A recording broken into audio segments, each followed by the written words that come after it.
In today's video, we'll be looking at something very close to our hearts: Indian cuisine.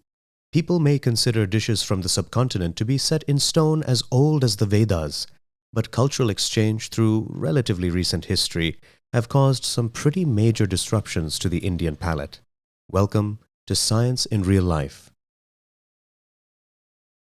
Wholesome, crisp vada pav chased with a crunch of green chili is, to many, a picture-perfect Mumbai monsoon evening. This simple pleasure was only made possible in part by an Italian who misnamed an entire continent of people in his quest to find India.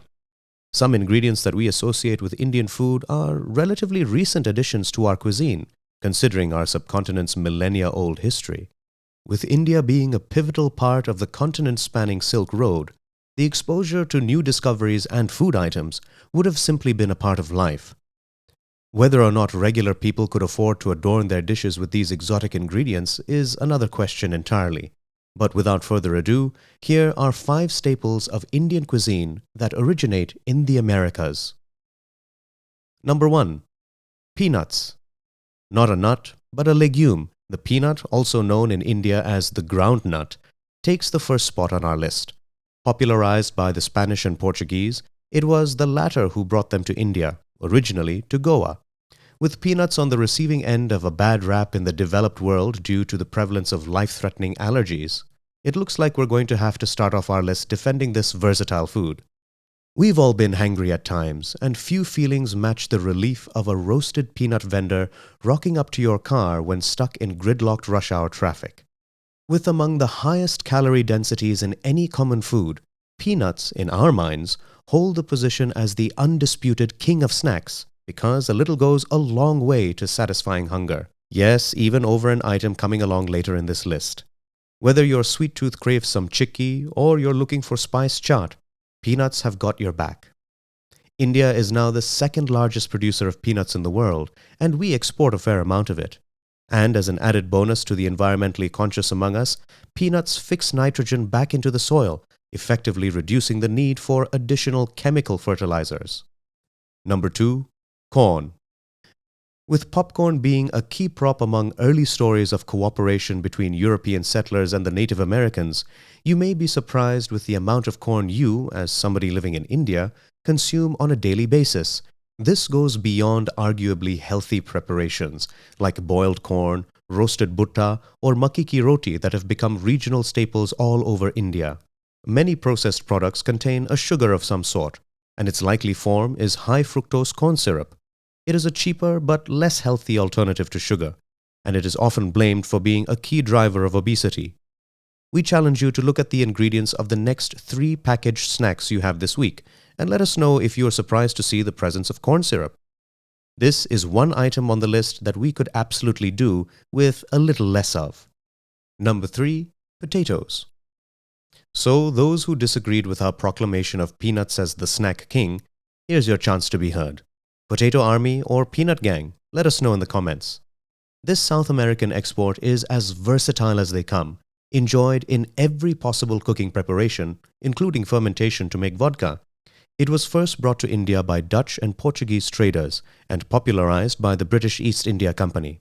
While part of the push to explore the viability of newer discoveries in existing colonial lands, we cannot overlook the British East India Company's desire to civilize those under British dominion as a reason for its ubiquity in Indian food. Jump forward to 2022 and every single state in India has a potato dish in their array of comfort foods. Number 4. Tomatoes. Both of us at Science in Real Life are absolutely grateful that we get to experience Indian cuisine in its current state, especially because of the color and depth of flavor that tomatoes add to our dishes. The Portuguese brought this essential fruit, yes, it's a fruit, to our sunny shores, and it absolutely thrived in our warm, subtropical climates. Having worked its way into being a key part of butter chicken, rasam, pickles, and chutneys, it's hard to imagine Indian food without it, and thank goodness we don't need to. Both due to selective breeding and the rise of industrialized farming, we tend to get similar types of tomatoes all over India, which works pretty well for replicating dishes wherever in the country you may happen to be traveling in.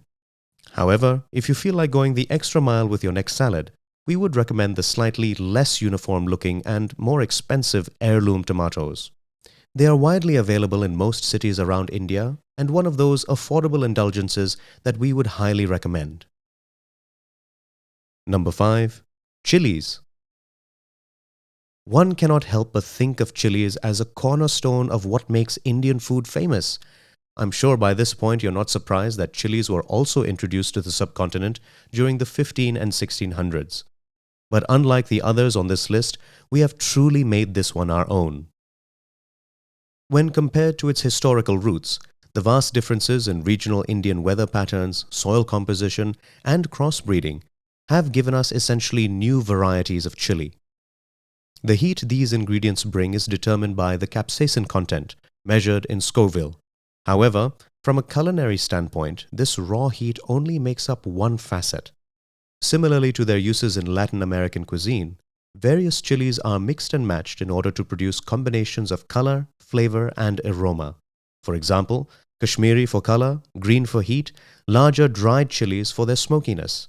For those passionate about hot sauces, and we mean the really hot ones that come with a disclaimer, you would be well acquainted with the ghost pepper, known in India as Bhut Jolokia. This is an Indian development, now being used to create Frankenstein peppers, pushing the limits of human capsaicin tolerance all over the world. Plenty of innovation is taking place in, you guessed it, the United States. What goes around really does come around, huh? So that's all from us here at Science in Real Life. We'll be back with another video next week.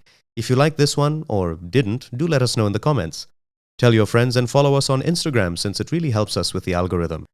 If you want more information on our sources, or just prefer reading over waiting a couple extra days to catch the video, join us over on Medium. Take care, snack on, and we'll see you real soon.